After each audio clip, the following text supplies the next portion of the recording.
बलराम जी, बागपत। राधा वल्लभ श्री हरिवंश। श्री हरिवंश महाराज जी। महाराज जी, ये मन ही बंधन का कारण है, ये मन ही मोक्ष का कारण है। महाराज जी, भगवान श्री कृष्ण गीता जी में अर्जुन से कहते हैं, तू अपना मन मुझ में लगा दे, अनन्य भाव से मेरा चिंतन कर। महाराज जी, मेरा प्रश्न है कि मन की चंचलता और संसार का व्यर्थ चिंतन ऐसे में कैसे छूटेगा? हम कह रहे हैं होने दो, हमें कोई परेशानी नहीं। किसका प्रश्न है? होने दो। राधा राधा राधा, ये तुम पकड़ो। उसे छोड़ नहीं सकते तो पकड़ लो ना। उसे रोक नहीं सकते तो इसको तो पकड़ लो, और ये पकड़ लो, छूट जाएगा। अगला कदम जमाओ सही तो पिछला उठ जाएगा। अब अगला जमाओ नहीं तो पिछला उठाने की कोशिश करोगे तो धम्म से गिर जाओगे, और दूसरा उपाय है नहीं। हम कह रहे हैं बिल्कुल चैन में हो जाओ। हमारी बात को मान लो, आप बिल्कुल चैन में हो जाओ।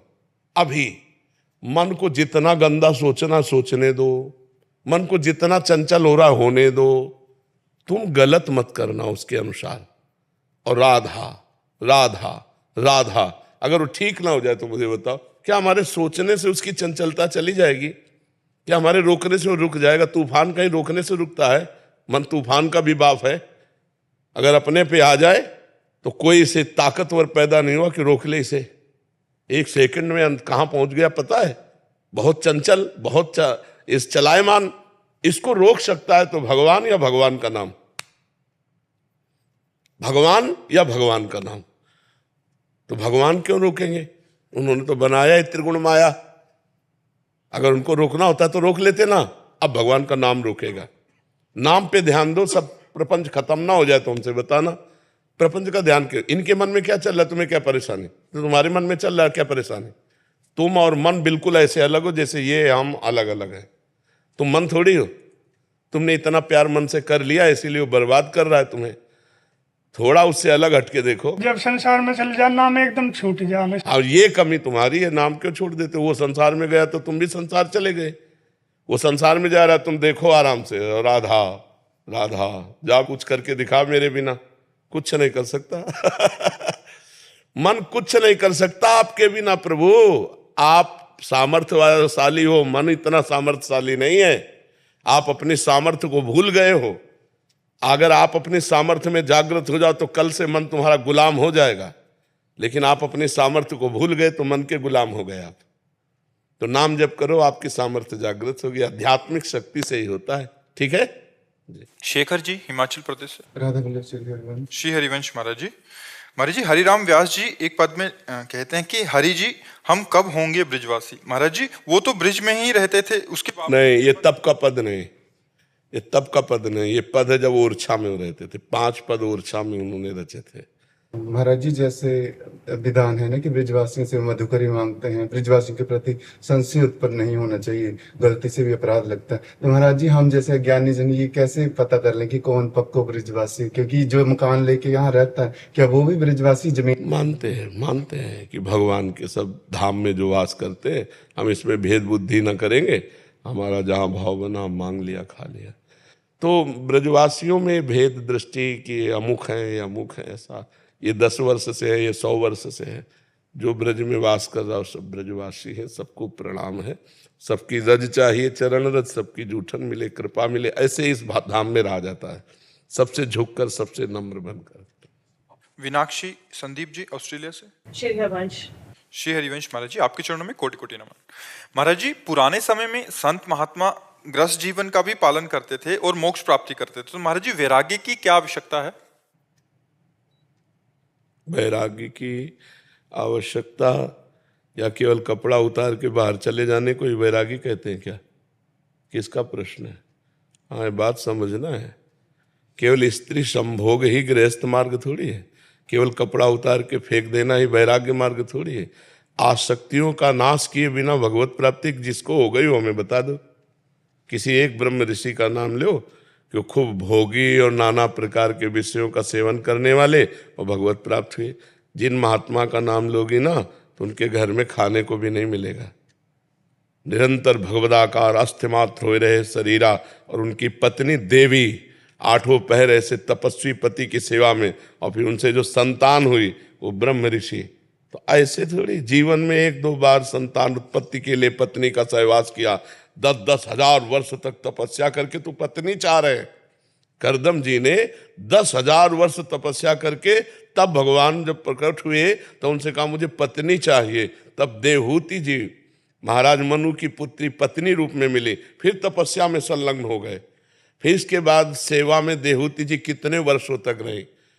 फिर एक दिन देखा देवहूति जी की तरफ, तो मानो उन्होंने कहा कि प्रभु, भावना में देखा कि देवहूति जी कह तो नहीं पा रहे, लेकिन मानो ये चाह रहे कि गृहस्थ धर्म का मुझे फल मिलना चाहिए। तो अपने तपोबल से उन्होंने ऐसा विमान बनाया 9 खंड का और कहा स्नान करो सरोवर में। तो दिव्य देव शरीर 9 रूप धारण करके करदम जी ने 9 कन्याएं प्रकट की और भगवान कपिल देव जी वहां प्रकट हुए, जिन्होंने उपदेश देकर माता पिता दोनों का परम मंगल किया। तो इनको आप वैरागी कहेंगी या गृहस्थ कहेंगी? आप विचार करके देखो, जिस ऋषि का नाम लो, आप हमें बताओ। अब हम लोगों के भाग्य में वैराग्य मार्ग लिखा है, हम लोगों के भाग्य में भोग नहीं लिखा है, तो हम इस मार्ग से चल के भगवान को प्राप्त कर रहे हैं। आप लोगों के भाग्य में भोग है, तो भोग को योग बनाते हुए भगवान की प्राप्ति करो। ऐसा थोड़ी कि तुम मनमाने भोग करो और भगवान को प्राप्त हो। तुम भगवान को प्राप्त हो क्या? इतने कितने भगवान को प्राप्त हैं हमें बताओ। भोग तो भोग रहे हो, कितने भगवान को प्राप्त हैं? तो वैरागी कितने भगवान को प्राप्त हैं? और जो रात दिन भजन में लगा है और भगवान को भोग लगा करके हर वस्तु भगवान, नाथ सकल संपदा तुम्हारी, मैं सेवक समेत सुतनारी, वो गृहस्थ भगवान को प्राप्त हो जाएगा। भगवान को जो भजेगा वो भगवान को प्राप्त होगा, चाहे गृहस्थ हो चाहे विरक्त हो। अब कहते बनने की क्या आवश्यकता है? तो देखो, भगवान की संपूर्ण सृष्टि है। सबसे पहला भगवान का अवतार हुआ सृष्टि में, जो सबसे पहला वो त्यागी और सन्यासी का ही हुआ। सनक, सनंदन, सनातन, सनत कुमार, सबसे पहले हमारे पूर्वज हैं सृष्टि के। 4 ब्रह्म ऋषि प्रकट हुए। वैराग्य, हम लोग भजन अपने लिए नहीं करते, तुम्हारे लिए करते हैं। सच्ची मानो ना, हमारा भजन किसके लिए होता है? तुम्हारे लिए होता है। हम जिस परिवार में पैदा हुए उसका कल्याण, जिसका अन्न खाया उसका कल्याण, जिसका वस्त्र पहनते उसका कल्याण, जिसको देखा उसका कल्याण, जिससे बात की उसका कल्याण। संत कल्याण का मूर्तिमान स्वरूप है और आप अपना कल्याण कर लो, यही बड़े भाग्य की बात है। अगर गृहस्थ और विरक्त का भेद पूछो तो आप अपना कल्याण करने में नाको चना चबा लेंगे और वो सतरति सतरति सा लोकान तारयति, वो स्वयं तर जाता है और लोकों को तार देता है। मम भक्ति तो भुवनम पुनातु, त्रिभुवन को पावन करने की सामर्थ्य उस महात्मा में होती है जो काछ वाच मन निश्चल राखे, धन धन जननी तेरी रे। नरसिंह मेहता जी कहते जो लंगोटी का पक्का, जीवन में कभी गलत आचरण नहीं किया, जबान का पक्का और मन का पक्का, वो भगवान का पक्का दास पूरे विश्व का कल्याण कर सकता है। सर्वे भवन्तु सुखिला सर्वे। अब ये घर में लड़का बच्चा के बीच में रह के नहीं हो सकता है। जब मन आया तब स्त्री भोग लिया, जब मन आया तब भोजन पा लिया और जब मन आया तब सो गए। जो भोग मन आया, और यहाँ भूख लगी, हफ्तों भोजन नहीं मिले, तो भगवान को थोड़ी छोड़ा है, किसी की याद थोड़ी आई कि केवल भगवान का प्यार चाहिए, मुझे नहीं चाहिए किसी का प्यार। आज तक एक दोस्त नहीं। आप सही निकल गए, उस टाइम कोई बॉयफ्रेंड गर्लफ्रेंड का पंगा नहीं था। बहुत सही निकल गया। हमको सच्चे हमारे जो जमाना है, हमारे जो पीढ़ी है, जैसे हम बाहर घूमते रहते हैं ना, तो बाबा जी ऐसे गर्लफ्रेंड नहीं है ना, उसको सोचते हैं अरे कैसा इंसान है, इसकी गर्लफ्रेंड नहीं है, मतलब कि उसको गिनते ही नहीं है। जैसे ही है, बस कोई काम का नहीं है, कोई दोस्त नहीं बनने का, सोचे कि यार ये तो इसको दूर करो। वैसे हमारे समय में नहीं था ये। जब स्कूल जाते थे तो ये मतलब ये कोई प्रपंच की बात ही लेती कर नहीं है, तो लोग हमसे कहते हैं तुम्हारी तो कोई गर्लफ्रेंड ही नहीं है। भगवान को बनाओ यार, इतना बढ़िया दोस्त है भगवान। प्रिया प्रीतम से मस्त रहो। देखो ऐसे हमें दोस्त मिल गए दोनों, प्रिया प्रीतम, श्यामा श्याम, कि पूछो मत, हमें किसी की जरूरत नहीं। ये तो भगवान ने सेवा दी, इसलिए आपके सामने बैठ के बात करते हैं। नहीं, ऐसे बैठने में जो सुख है वो ऐसे बैठने में नहीं है, आप समझ लो। हमें भी आप मिल गए। हम अपने सुख का त्याग कर, तभी कह रहे कि वैराग्य लेने की जरूरत क्या है? अपने सुख का त्याग करके आपके लिए भजन करना, आपके लिए ज्ञानार्जन किए हुए जीवन की बातें आपको देना। नहीं तो हमें क्या, आप कोई फीस दे के आए हो क्या? नहीं। हाँ, आप अपना समय दो, आप हमारा समय लो, आप अपनी भिक्षा दो, हमारी शिक्षा लो, दोनों का कल्याण हो जाएगा। भिक्षा से हमारा भजन बन रहा है, शिक्षा से तुम्हारा भजन बनेगा, दोनों को मंगल हो जाएगा। और दोनों जरूरत है। वो जब बालकों की तरह पूरे जगत को अपने उदार चरिता नाम वसुधैव कुटुंबकम। अब हम, अच्छा आप सच्ची बताओ, हमारे सामने बैठे हो, क्या हम आपको पराये लग रहे हैं? नहीं। एक बात बता लो, ऐसा नहीं लगता ना कि ये हमारे हैं, हमारे घर के हैं? तो क्या ऐसा गृहस्थ किसी गृहस्थ से कह सकता है? ऐसा देख सकता है? आप क्यों देख रहे हैं? क्योंकि हमारा कोई नहीं है आपके सिवा, आप सबके सिवा हमारा कोई नहीं। इसलिए आप सबको ये दिखाई देगा कि बाबा जी पर्सनल मेरे लगते हैं, बाबा जी ऐसा लगता है कि मेरे हैं, नहीं लगता है? क्योंकि हमारा कोई नहीं है, और अगर हमारा कोई हो तो अभी ये बात लगना बंद हो जाएगी। इसलिए विरक्त अनिवार्य है, बिना विरक्त के जगत कल्याण नहीं हो सकता, जगत मंगल नहीं हो सकता। समझ में? राहुल त्रिपाठी जी। महाराज जी। महाराज जी आपके चरणों में कोटि कोटि प्रणाम।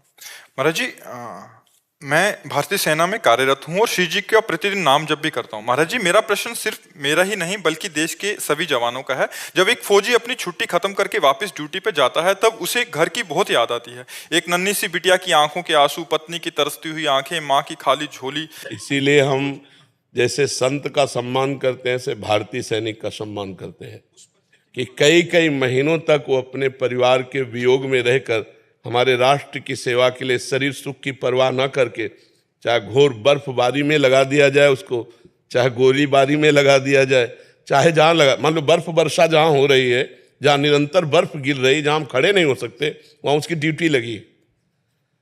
और अपने प्रियजनों का वियोग सबसे ज्यादा कठिन होता है, क्योंकि वो हम लोगों ने देखा है। अब जिस दिन से घर से निकले थे जीवन में घर नहीं गए, हमने तो मिटा दिया, अब ये तो उसका राग रखे हुए हैं, कितना इनको हर बार जलना पड़ता है। मान लो हमने तो एक निपटा दिया कि हम भगवान के मार्ग के पथिक, हमें मिलना ही नहीं, अब क्या हो रहा हमें मतलब नहीं, लेकिन इनको तो मतलब है ना। और राष्ट्र के लिए ये अपने जीवन को पता नहीं दोबारा में आके बच्ची को गली लगा पाएंगे कि नहीं, कोई भरोसा है? अब कहाँ ड्यूटी लगा दी जाए और कहाँ से गोली आ जाए। तो इसीलिए हम राष्ट्र के सैनिकों से प्रार्थना करते हैं कि आप अगर बिना भजन किए भी शरीर छोड़ोगे तो आपको जो बड़े बड़े यज्ञों का फल होता है स्वर्ग की प्राप्ति, वो स्वर्ग की प्राप्ति होगी। और अगर आप राधा राधा कहते हुए शरीर छोड़ोगे तो भगवत प्राप्ति होगी, जो बड़े बड़े योगी तपस्या करके प्राप्त करते हैं। बस आपको राष्ट्र सेवा के लिए आपको अपने मोह का बलिदान देना होगा, आपको सहना होगा कि हम तिरंगे के लिए अपनी बेटी, अपने पत्नी, अपने माता पिता सबको त्याग करके तिरंगे की रक्षा के लिए अपने जान अर्पित करते हैं। अगर बची जान तो उनके लिए है, नहीं तो तिरंगे को अर्पित करते हैं। सबसे ज्यादा भारत में सम्माननीय अगर कोई है तो त्यागी और वैरागी संत या सैनिक, हम दो को देखते हैं। मान लो आप बहुत बड़े पद में हो तो आपके साथ व्यवस्था है, अंगरक्षा है, आप अपने घर में चैन से अपने अनुकूल भोजन पा रहे हैं, समय पे सो रहे हैं, मनोरंजन कर रहे हैं। वो राष्ट्र का सैनिक, उसको जो मिला खड़े खड़े खा रहा है, जरूरत पड़ी तो गोली चला रहा है, या हर कष्ट सह रहा है। अपने परिवार से फोन से बात करने का भी समय उसको नहीं मिल सकता। अगर युद्ध क्षेत्र में लगा तो बात करने का भी समय, और हो सकता है आखिरी उसका जीवन हो। इसलिए हम नमस्कार करते हैं, हम उसको सल्यूट करते हैं जो भारत का आर्मी का जन है, चाहे वो वायु, चाहे वो जल, चाहे वो पृथ्वी का लड़ाकू हो, उसको हम सम्मान देते हैं। और यही बलिदान आपको तिरंगे पे लपेटने का सौभाग्य देता है। हर भारतवासी सल्यूट करता है, हर भारतवासी प्रणाम करता है हमारे सैनिक को। यही बलिदान जो आप छोटे छोटे बच्चों के आंसुओं को ना देखकर अपनी ड्यूटी पर लगे हुए हैं, इसलिए आप उसको भगवान का चिंतन करते हुए प्रधानता राष्ट्र सेवा की रखो और गौड़ परिवार को रखो। समय मिला, जीवन बचा तो फिर मिलेंगे, नहीं तो राष्ट्र के लिए बलिदान है हमारा। तभी आपको सलाम करते, तभी सल्यूट करते हैं आपको। महाराज जी आप हर प्रश्न का जवाब हो, आप हर दर्द की दवा हो आप। बस महाराज जी एक यही कहते हैं ना कि देश के सैनिक की सिर्फ यही कमजोर कड़ी खाली महाराज जी। बिल्कुल बिल्कुल बिल्कुल, अब ये कमजोरी तो मिटानी पड़ेगी। गुरु गोविंद सिंह के दोनों बच्चे दीवाल में चुने जा रहे हैं, लेकिन ना बच्चों ने तोबा बोला और ना गुरु गोविंद सिंह ने। दीवाल में जिंदा चुन दिए गए बच्चे। आपके बच्चे तो भगवान की कृपा से सुरक्षित ही हैं। उनके बच्चे जिस लड़ाई में आप कदम रखे हुए हैं देश रक्षा के लिए, तो राष्ट्र और देश और धर्म एक ही बात है।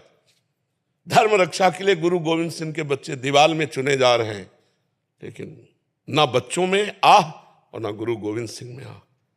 और चुन दिए गए लेकिन धर्म विरुद्ध नहीं। तेग बहादुर सिंह ने अपनी गर्दन कटवा ली, गुरु अर्जुन देव जी ने पूरे शरीर को जला दिया उन दुष्टों ने, लेकिन कहा तेरा किया मीठा लागे। तो ये बहादुरों का मार्ग है, आप बहादुर हो, आप नॉर्मल इंसान नहीं हो, आप राष्ट्र सैनिक हो, तो नॉर्मल की तरह बर्ताव भी नहीं होगा आपका सिंहवत बर्ताव होगा। जब परिवार की तरफ जा रहे हैं तो इस समय पूरा प्यार परिवार को, और जब परिवार से मिले तो जय हिंद। अब हम जानते भी नहीं, राष्ट्र के लिए हमारा जीवन समर्पित। ऐसे वीर बहादुर बनो तो लोक परलोक सब तुम्हारे हाथ में रहेगा। ये कोई साधारण बात नहीं है, आप राष्ट्र सैनिक हैं। कोई भी ऐसा नहीं है जो सैनिकों के द्वारा सुरक्षित ना हो।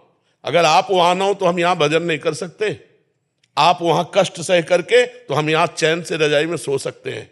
अगर आप वहां कष्ट सह कर सुरक्षा में जरा भी पोल कर दे तो यहाँ हजारों लाखों मारे जा सकते हैं।